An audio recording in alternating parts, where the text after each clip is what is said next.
بسم اللہ الرحمن الرحیم الحمدللہ والصلاة والسلام علی رسول اللہ۔ ربیع الاول کے مہینے میں اور خاص کر کے 12 ربیع الاول کو ایک دن منایا جاتا ہے اور اس دن کا نام ہے جشن عید میلاد النبی صلی اللہ علیہ وسلم۔ اور جب اس دن کو منانے والوں سے پوچھا جائے کہ اس طرح سے اس دن کو منانا نبی کریم صلی اللہ علیہ وسلم سے ثابت نہیں، صحابہ کرام سے ثابت نہیں، تابعین اعظام سے ثابت نہیں، تو آپ کیوں کر مناتے ہیں؟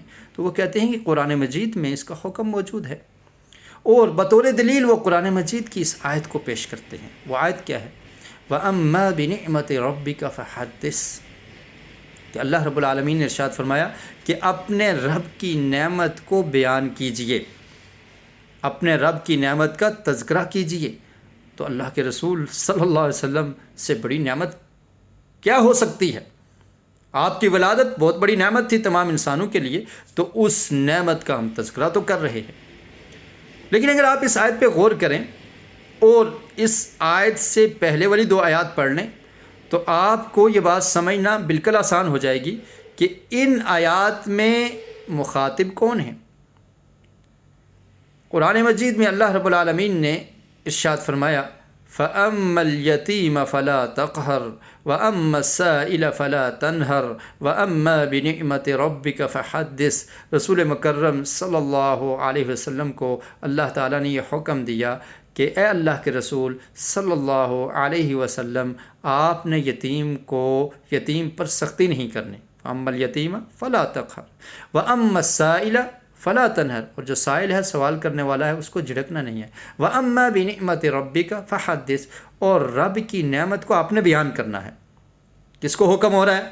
میرے اور آپ کے پیارے آقا نبی اکرم صلی اللہ علیہ وسلم کو، کہ آپ نے رب کی نعمت کو بیان کرنا ہے۔ اب میرا سوال یہ ہے کہ رسول مکرم صلی اللہ علیہ وسلم کو جب اللہ نے یہ حکم دیا اور یہ آیات بینات آپ پر نازل ہوئی، تو کیا اللہ کے رسول صلی اللہ علیہ وسلم نے اس آیت پر عمل کیا یا نہیں کیا؟ ہم یہ سمجھتے ہیں کہ یقیناً عمل کیا ہے۔ تو کیا ایسے ہی اس دن کو جشن بنا کر اس طرح سے اظہار کیا تھا اللہ کی نعمت کا رسول مکرم صلی اللہ علیہ وسلم نے؟ جب ہم احادیث کو پڑھتے ہیں، سیرت کی کتابوں کو پڑھتے ہیں، تو جواب نفی میں ملتا ہے کہ ایسا نہیں ہوا۔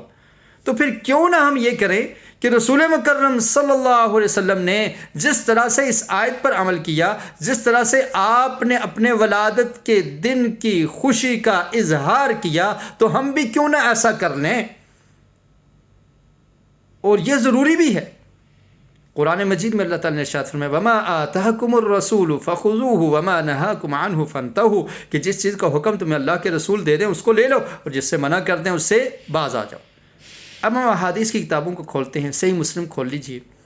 نبی کریم صلی اللہ علیہ وسلم سے پوچھا گیا،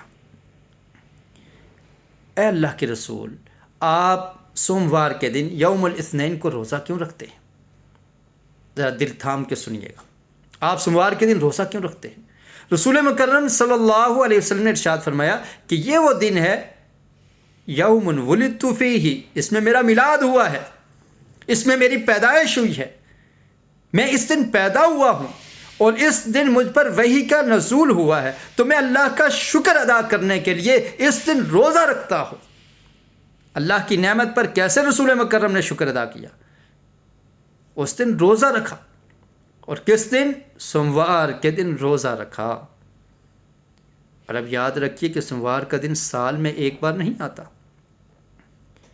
سوموار کا دن ایک مہینے میں بھی ایک بار نہیں آتا، بلکہ ایک مہینے میں 4 مرتبہ آتا ہے، اور ہر ہفتے میں ایک دن سوموار کا دن ہوتا ہے۔ رسول مکرم صلی اللہ علیہ وسلم تو اس دن روزہ رکھا کرتے تھے، تو پھر ہمیں کیا چاہیے کہ ہم بھی سوموار کے دن روزہ رکھیں۔